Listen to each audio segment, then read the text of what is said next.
Welcome in, everyone, to the Talkin Tide podcast on the Pigskin Podcast Network. I'm Chase Goodbread, the sports columnist with the Tuscaloosa News, joined by Travis Reier, the longtime senior analyst at BamaOnline.com. The Talkin Tide Twitter feed is Talkin_Tide. If you click on that handle, give us a follow on Twitter. You'll get links to all of our podcasts. Of course, you can get them on Apple Podcasts or anywhere you prefer to get your podcasts.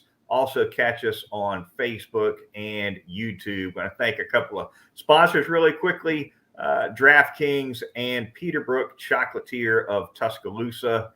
And with that, Travis, we dive right into the Sunday Nighter with a lot to get to, beginning certainly with Alabama's fate in the final CFP rankings. As expected, Travis, I think for at least both of us, the Crimson Tide finishes outside the playoff field, ends up in the Sugar Bowl, going to be taking on Kansas State. That'll be New Year's Eve, even though it won't really be Eve because they're kicking that thing off at 11 a.m.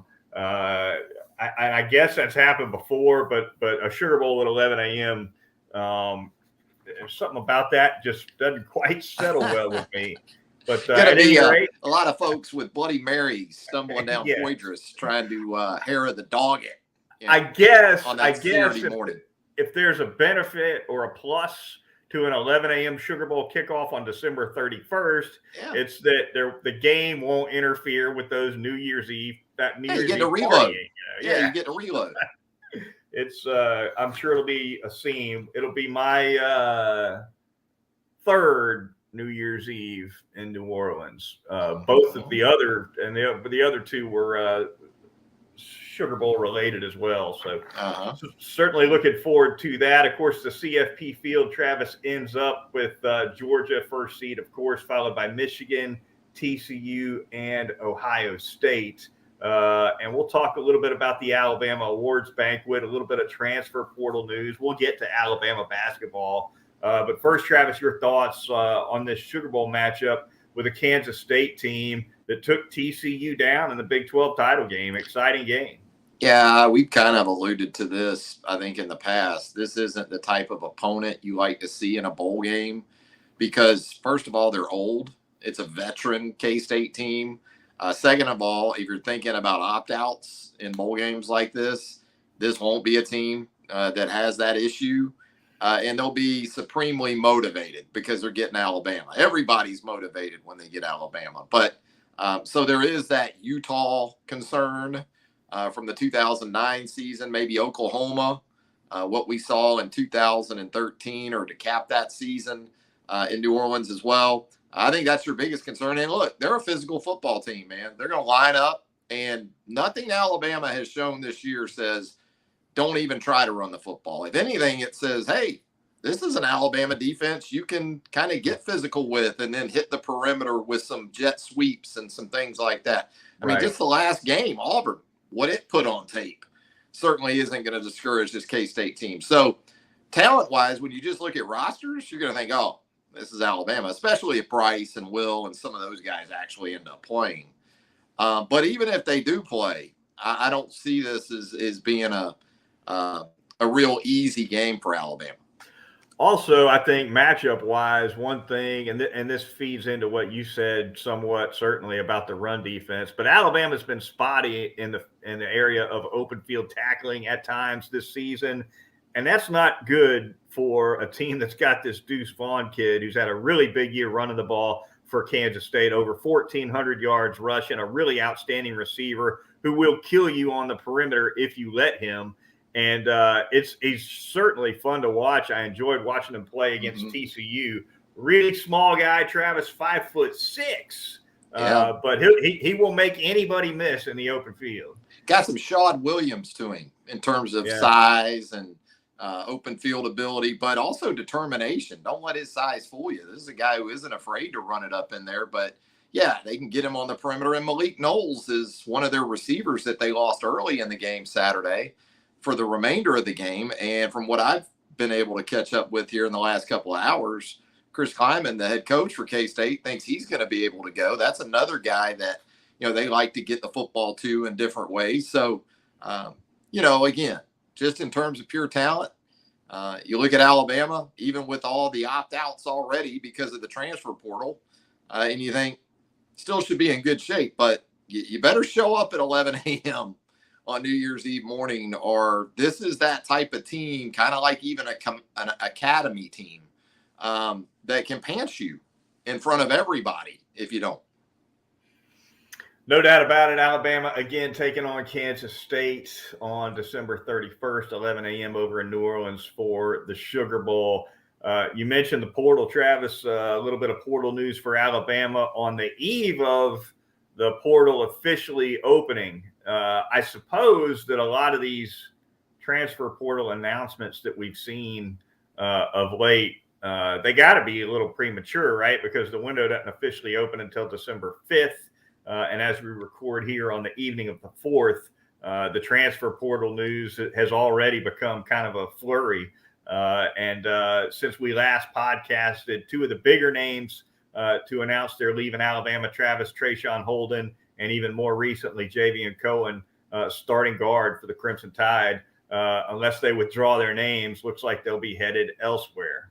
It does. And, we've heard Nick Saban talk about it really this season about the depth that Alabama hasn't had, that it's accustomed to having. And this is where it all goes. It happened a year ago. And credit to a team like Georgia. They haven't really been hit as hard. They haven't accessed the transfer portal as far as bringing talent in. So it makes, I think, player development even a greater challenge. Because if you win a national championship like Alabama did in 2020, and guy's a freshman that season, and then the next season he plays more and at one point is sort of a starter, let's say like Drew Sanders, but the season ends and it looks like he may or may not be the guy at one of those linebacker positions to start the season. Well, he's got his national championship now. Right.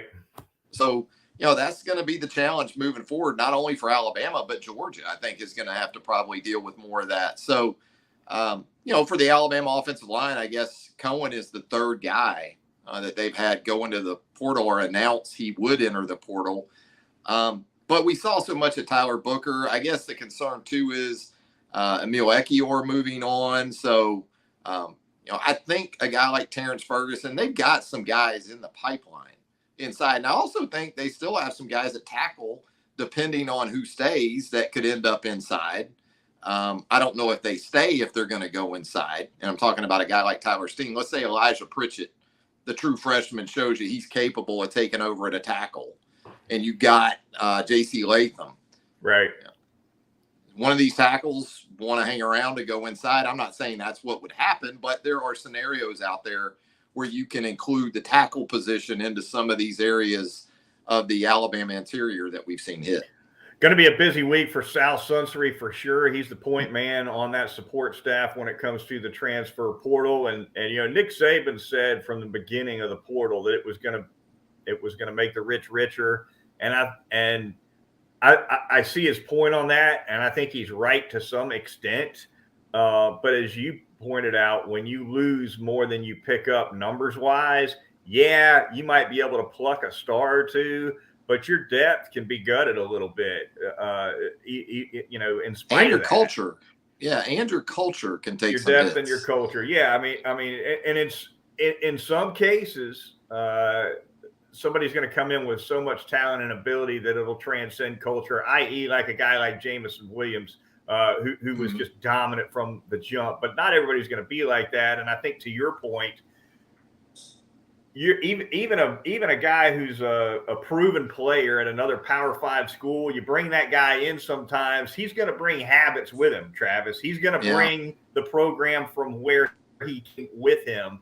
And it can be problematic, I think, depending on who you're talking about, to get into maybe a little bit of deprogramming. And that doesn't speak to character at all. I mean, the kid could be a super kid, a disciplined kid, an effort kid. But if you're coming in from habits that are 2-3 years deep from another coach, and you come into a situation where your next coach wants something completely different, it can be a struggle.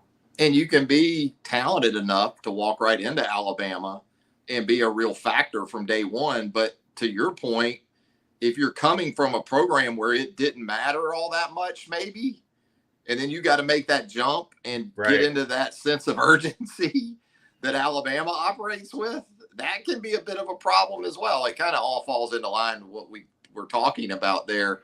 But yeah, I think from a front line player perspective, Alabama will still be fine. But depth, these guys that you used to be able to count on to hang around until they at least got their degree, and then they would go the grad transfer route. They don't do that anymore. They got the one-time option. So 2 years in now, it's been expedited. It's been moved up by about a year or so. And more and more guys are moving.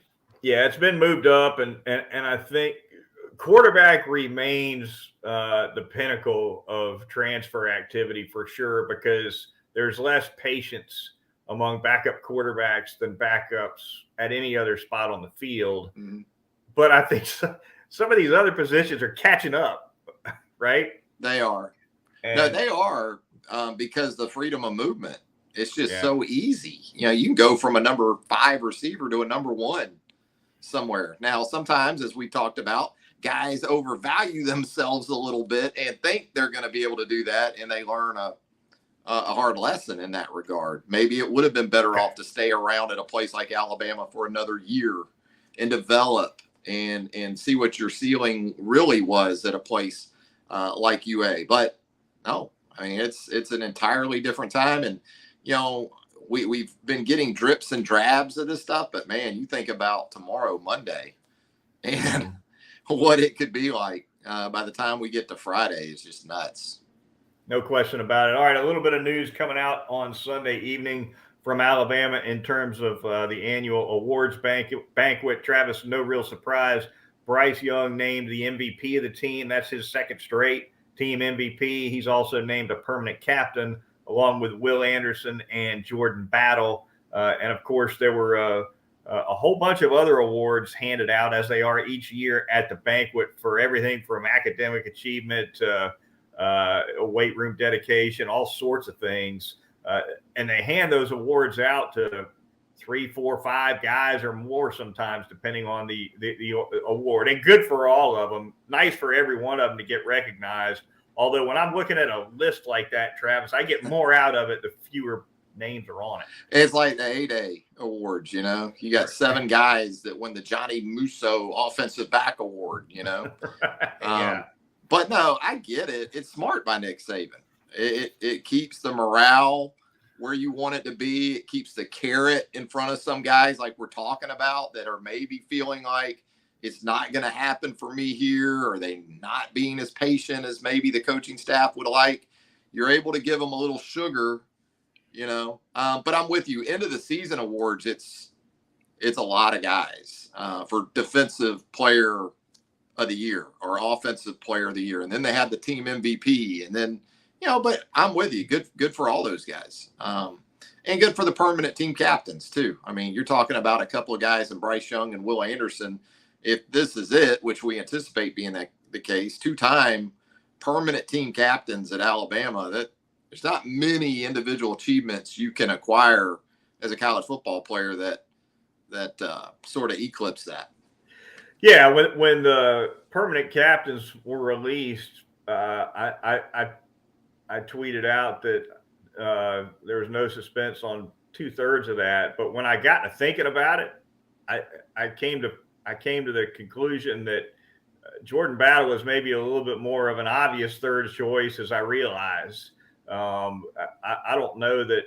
I guess you could argue for Henry To'oTo'o, especially from a leadership standpoint. You could make a case for a couple other guys, but I guess for a third captain, Jordan Battle might be half ahead over anybody else. Yeah, and it changes year to year. Some years they have 4 guys. This year they only had 3. Look into that, what you might, kind of maybe look into that and make some conclusions if you want. But no, Jordan has been pretty much a 4-year guy at least, I mean, in his contributions on the back end. And I know you look at his stat line, and I've even sort of done that this year and thought, man, 0 takeaways for Jordan Battle. No fumble recoveries, no interceptions.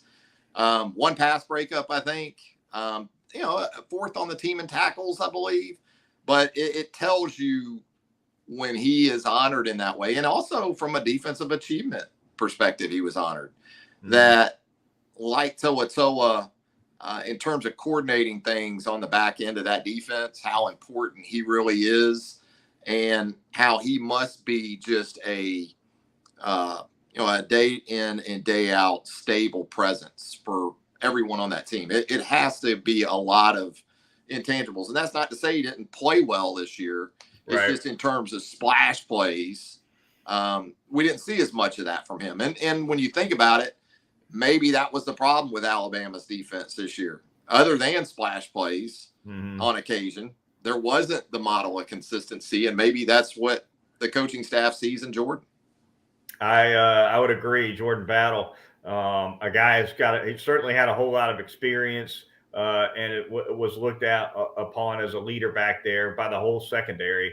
Helms too, but I thought Helms was great this year. Yeah. And he had kind of the numbers to sort of back it up. Although none of those guys on the back end really lit it up in terms of takeaways. But DeMarco, I thought, was game in and game out really solid. Brian Branch, obviously, too. And he was, I think, honored in a way along with Will Anderson for defensive achievement that sort of pointed to that. A couple of NFL scouts have told me that they think Helms is a better prospect for the pros than Battle is. And from what I've seen, I won't be surprised if he gets drafted a little bit ahead of Jordan. I think with Jordan, you just wonder, okay, he can play in the middle of the field, but where's the plays? Sometimes with him. And he doesn't project, I don't think, as a guy that's going to drop down into the slot, right? And cover third or fourth receivers in the NFL. That's right. Maybe more along the lines of what Brian Branch is going to do. And I think even for Branch, and he was really good this year too. And not to turn this into an NFL draft discussion because we're going to have plenty of time for that. I think that's going to be a very interesting part of his process if he comes out this year is how does he project Chase if we ask him to play a role similar to what he played at Alabama, or are we looking at him as more of just a true safety, right? There's money in being able to play man, whether you're, I mean, that goes without saying at corner, but I mean at safety. If you can bust out and handle a guy in the slot, handle the tight end, they're going to be big guys that Branch will have to deal with in the NFL if he's in that role. But yeah, there's no doubt about it. If you're a safety or some kind of hybrid safety, how well you can play on third and long and coverage, that's absolutely where the money is. It's where the draft value probably is. Worth a round. Probably worth a round at least, right? At least a round. Maybe because if the word is that you can't do that, well, now that's how you end up being looked at as a special teams guy, and those guys go on day 3. And I've talked to people in the National Football League in relation to Branch where they're not quite sold on him in that regard. So that, again, is going to be an interesting evaluation for him in terms of just how far can you go with him. Can he play just safety and sit him in the middle of the field, or, kind of Minka Fitzpatrick in that way at the next level? Or can you really drop him down and play against legit NFL receivers? I'll say this, the guy his work rate and his activeness is second to none. It's not because, he doesn't put into it what you need to. And they put him in tough spots, man. I mean, look at the end of the Ole Miss game. He's manned up pretty much against Jonathan Mingo on that seam route. And that's where they went with it. And he made the play. So he has good tape. No doubt about it. Real quick, want to touch on that CFP field. Travis, your thoughts on these matchups? Georgia, of course, will take on Ohio State, and Michigan will take on TCU. Do you believe – we'll start with this, Travis. Do you believe or not believe the selection committee insisting that it gave no consideration to avoiding a Big Ten title game rematch in a semifinal? Sure, Chase. I don't believe that was the case. They absolutely didn't talk about that. That's my you would Pinocchio. Yeah, That's you my would have. Pinocchio impersonation for tonight. Yeah, if you're video. listening instead of watching, you need to catch Travis on that YouTube. That was an outstanding Pinocchio. Oh, hell no, I don't believe him. Do you believe him? I mean, no. We have a 4-team playoff to avoid rematches. Yeah. We went to 4 teams because of Alabama LSU, right? I mean, Isn't that why we did this? For the most part. So hell no, I don't believe them. Not for a second. And they could easily end up getting their rematch anyway in the final, I guess. Although I don't know if Georgia's beatable. I don't think Georgia's gonna. Georgia and Atlanta, man, in the postseason hadn't been pretty. But it looked a lot better this past Saturday against a 4-loss LSU team. I think Ohio State has the people, kind of like Alabama a year ago, in terms of quarterback and receivers, that can get that thing maybe into the 30s more than Georgia would like. Mm-hmm. But then I watch Michigan do what it did to Ohio State with a team that's very line of scrimmage oriented, and a quarterback to me that isn't on the same level as Stetson Bennett, and they still hit explosives. That Ohio State, we're going to talk a lot about Georgia secondary before this Ohio State game. We need to be talking about Ohio State's, because they were atrocious against Michigan. I think Georgia can run it on anybody. Anybody. And the way they're mashing people up front on offense and some of the playmaking they got on, they're just outlining a scrimmage of people. And Alabama fans get tired of hearing it, but they look like Alabama looked 5 years ago. There's no doubt. I mean, I know a lot of Alabama fans are disappointed tonight, but I think in some respects it might have been a favor to Alabama. I mean, you just gave up 318 to an Auburn offense that was down 2 starters for an offensive line that wasn't even close to Georgia's to begin with. And that's before we get into the tight ends and what they're able to do, not just as receivers. Bowers and Washington will block your ass. All right? Bowers and is so out. Alabama couldn't set an edge against Auburn. You going to set an edge against them? Plus Georgia against Auburn, if you wanted to, you could have played a 4-4. You could have played an 8-man box against Auburn. And play your freaking base a little bit more, There's 2 plays I went back because I'm, I love to do this to myself. I went back and there were 2 plays that I know of that Alabama ran base against Auburn, and both of them were for tackles for loss. Mm-hmm. Mm-hmm. But we got to stay in that nickel, Pappy.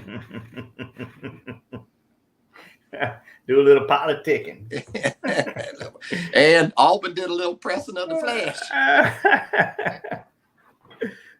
Shake a leg, Junior. All right, we're gonna move on here on the Talkin Tide podcast. Going to thank a couple of sponsors really quickly here, and then we'll get into a little bit of Alabama basketball before we close things out. First, want to tell you all about DraftKings, the outstanding online and mobile sportsbook app. You got to get it downloaded. Get in on that NFL action. It is running hot right now. Some Alabama players having some phenomenal seasons at the pro level for sure. Jalen Hurts lighting it up for those Philadelphia Eagles, looking outstanding. It's everywhere you turn, it seems. A former Alabama player is playing a starring role. Big year for Josh Jacobs as well with the Raiders. But you can get in on all that action and more with the DraftKings Sportsbook app. Just download it now. Use the promo code TPPN. Get $200 in free bets if your team wins. Just place a $5 bet on any football game only at the DraftKings Sportsbook. You can also boost your winnings with the DraftKings stepped-up same-game parlays. So check those out as well. Only at the DraftKings Sportsbook using promo code TPPN. Minimum age and eligibility restrictions apply. I'm going to tell you about Peterbrook Chocolate here at 1530 McFarland Boulevard North in the Indian Hill section of Tuscaloosa. I know, in talking with the chocolate lady, she wants to let everyone know who have continued to make Peterbrook their Christmas destination for those treats there at Peterbrook Chocolatier. Thank you so much for doing that. And there is still time to take care of those special people in your life with the holiday season right here in our midst. So check them out at Peterbrook Chocolate here, 1530 McFarland Boulevard North in the Indian Hill section of Tuscaloosa, man. That peppermint bark, it's in season. It is tremendous, but anything you need for a Christmas gift, Christmas stockings, Christmas treats, they're going to be able to take great care of you there at Peterbrook Chocolatier, 1530 McFarland Boulevard North in the Indian Hill section of Tuscaloosa. All right, the Talkin Tide podcast moves on. Once again, the Twitter feed Talkin_Tide. Thanks, as always, to DraftKings and Peterbrook Chocolatier of Tuscaloosa. Travis, before we touch on Alabama hoops, our guy Sam Matthews has a query, wants to know what we think about Deion Sanders on his way to the University of Colorado. Nobody saw that coming, I don't think, Travis, in a minute. What do you make of it? I didn't see it coming because I didn't think Prime would end up taking that job. But maybe at the end of the day, it was the best opportunity he had right now. And he was looking to make that jump to the Power 5 level. And, you know, I think Prime's sort of persona and his celebrity and his iconic status, from a recruiting perspective, I think he transcends the typical hire by a Colorado. I mean, when Colorado hires a head coach, you're thinking, all right, there isn't anything in Colorado every year as far as a talent base, right? Where is this guy going to go? Is he going to try to go to Texas? Is he going to go to California? Because you're not going to get it done just in Colorado. I think Deion is going to be able to recruit pretty much on a national level. And I think there's going to be an attraction from a transfer portal perspective. That's something else that he's got in his back pocket in terms of turning around a situation quicker than maybe you could in previous years. So, yeah, I think for Colorado, it's a slam dunk. It's a home run. I guess my bigger surprise was that maybe that's the best gig he had out there. And I guess with some of the other jobs that were talked about, Chase, South Florida, see, to me, that would have been the job for Deion, the next job. Home area. Unless he was just intent on P5 or bust. Because to me, USF is basically a P5. You know, among the group of 5 programs out there that you could look at and say, you know, that's Central Florida's kind of that way too. Houston's kind of that way. That's what I would have thought. That seemed more like a seamless transition for him, but I'm not discounting what he might do out there, especially in the Pac-12. Did you see the Trey Sanders tweet today? Trey Sanders, the Alabama running back in the portal, said, hey, have you got room for me? Yeah. I think that's going to be a lot of what I think Prime's going to have to tell guys he doesn't have room. He told the damn Colorado players tonight. Did you see that video? No. What did he tell them? Y'all hit the transfer portal. He told them that? He said, because we got some positions coming. Y'all go ahead and hit the portal. He says, I'm bringing bags, and they're Louis, as in Louis Vuitton. So Deion goes into his initial, I don't know if I recommend this. And dude, it's like Ed TV, the movie with Matthew McConaughey a few years back, where they follow him all around when the reality TV. I mean, there's cameras around him. There's audio. Some of it's cringy, but it's not as much because you think about this guy and what he might be capable of there. And, it sounds like he's got to try to convince one of his own kids to leave Jackson State to come with him. The quarterbacks are going out there. But the son, who I believe transferred from South Carolina to Jackson State, I think he's not totally sold on making the move with Pops out to Boulder. I got to find that video. When we get off of this podcast, I might go straight to it. It's kind of brutal, actually. Is it? Because it's taken from behind, Deion, so you can see the faces of the Colorado players. Eyes like Mr. Magoo on this stuff. Yeah. And see, I kind of wanted Deion at USF anyway because Alabama goes to Tampa next September. That would have been a pretty good storyline with Prime and Saban matching up down there. What's the over-under on years Deion is at Colorado? Would you say 4.5, or is that too many? Whenever, the next gig, the next best gig pops up. Yeah. He's going to have to build it up a little bit to get something better than that. I love Boulder. Yeah. I like it out there, man. I mean, it's beautiful and all that, but Prime's going to outgrow that situation if it goes the way they all hope it does. And if you're Colorado, you're fine with that. Yep. If you get 3 or 4 years of Prime blowing up the roster and getting you to relevance in just the Pac-12, then it will have been worth it. I guess the concern is if he blows up your roster these days, he might damn well take it with him wherever he goes next. Well, they needed, like you said, they needed a shakeup at that school, and they absolutely got it. What do you got to lose if you're Colorado in that situation?